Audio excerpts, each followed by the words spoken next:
For nearly 4 years, Western Europe had suffered German occupation. However, it was clear to the world that this era of history was ending. All over southern England, the signs were that the invasion was coming. A massive assembly of men and material was gathering. The Allies aimed to bring an overwhelming strength to bear against the Germans. The invasion was given a secret codename, Operation Overlord. The coast of Britain, to a depth of 16 kilometers, became a secret forbidden military zone. Villages evacuated of civilians, countryside and coast requisitioned by the military, as armed forces practiced and practiced again the skills of amphibious warfare.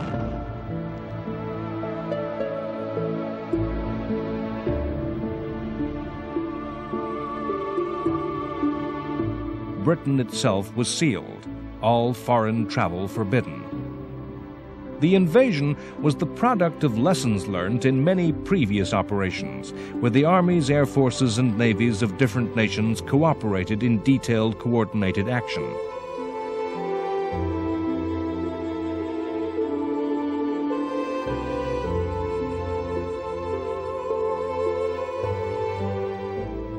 At the top of the organization was United States General Dwight D. Eisenhower.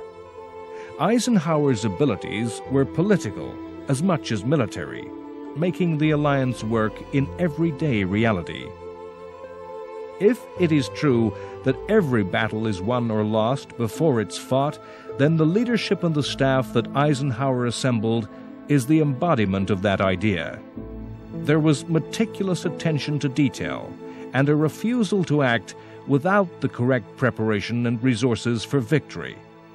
The actual military plans were in the hands of Bernard Montgomery, the master of the set-piece battle, with a fanatical obsession for detail. Eisenhower's diplomacy was crucial in his winning command of both British and American strategic bomber air forces. The Air Force commanders believed their attacks on German industry and cities could win the war on their own, and resisted their planes being used in the support of ground forces. Events would show Eisenhower right.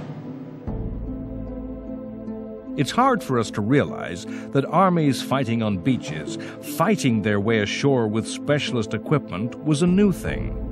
Historically, amphibious landings were made by ordinary ships, ordinary boats, by small armies.